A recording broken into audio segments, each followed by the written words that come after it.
warahmatullahi wabarakatuh.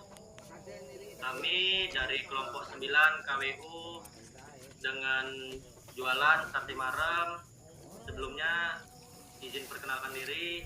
Nama saya Galang Perdana Putra dengan NPM belakang 41. Teman saya Fuad Ramadhani dengan NPM lupa lagi kau tolol.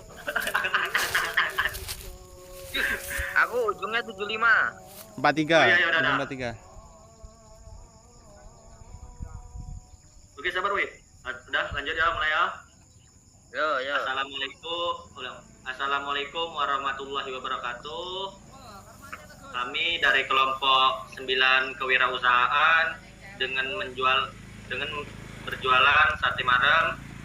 Di sini aduh Lang, sabar dulu. Lang, sekali lagi janji.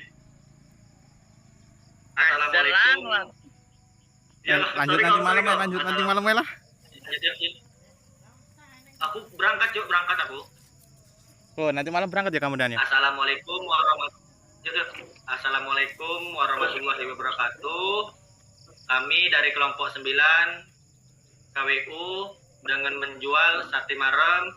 Sebelumnya izin perkenalkan diri, nama saya Galang Perdana Putra dengan NPM belakang 41 dan teman saya Fuad Ramadhani dengan NPM belakang 75 dan Ahmad Ansori dengan NPM belakang 43. Oke, mungkin ini laporan penjualan sate marem kami.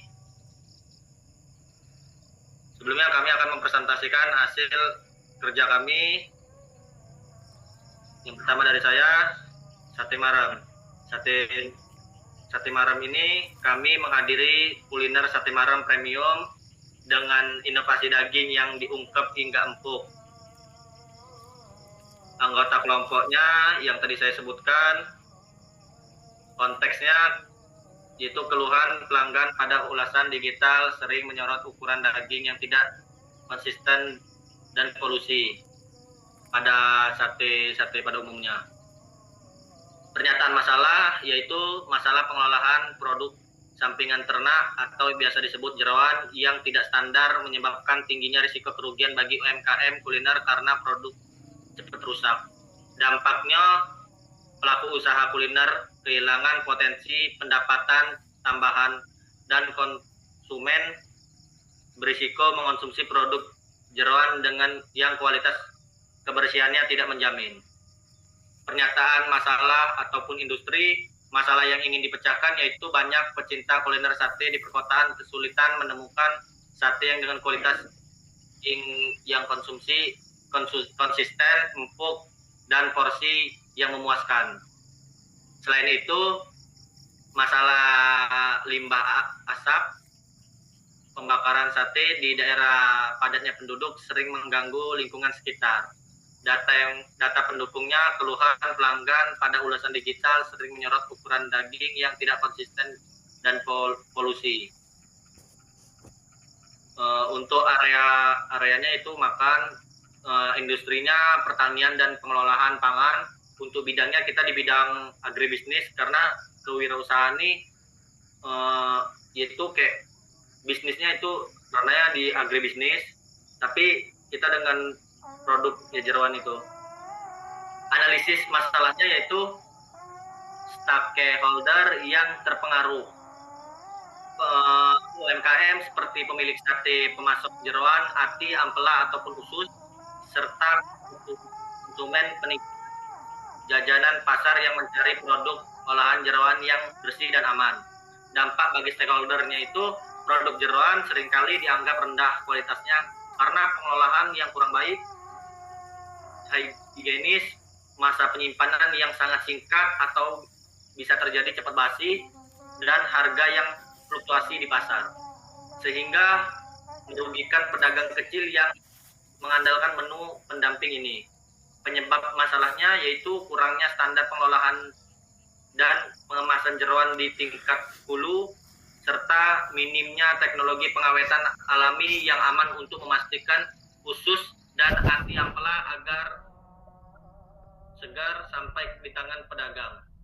Hubungan anggota dan kelompok, sebagai mahasiswa peternakan, saya sering memperhatikan bahwasanya bagian seperti usus dan hati ampela sering dianggap sebelah mata. Padahal jika dikelola dengan ilmu peternakan yang benar, ini bisa jadi nilai tambahan yang besar bagi pengusaha kuliner lokal seperti sate marem. Segmen sasaran konsumen, yaitu sasaran utamanya usaha kuliner sate marem menengah ke bawah di area kota yang membutuhkan suplai jeroan. Sasaran sekundernya yaitu untuk permasalahan yaitu kampus yang berafiliasi dengan CBSE. Segmentasi konsumen dan persona. Kelompok utamanya usaha kuliner sate marem menengah ke bawah di area perkotaan yang membutuhkan suplai jeroan. Kelompok sekunder untuk permasalahan yaitu kampus berafiliasi dengan CBSE. Personanya sate marem, usianya 1 tahun, lokasinya lainnya karena kita bukan di kota gede, peran dalam organisasinya yaitu ketua. Boleh, sorry, ataupun Fuad. Kemudian izin presentasi dari saya, Fuad. Yang pertama ada profil pelanggan.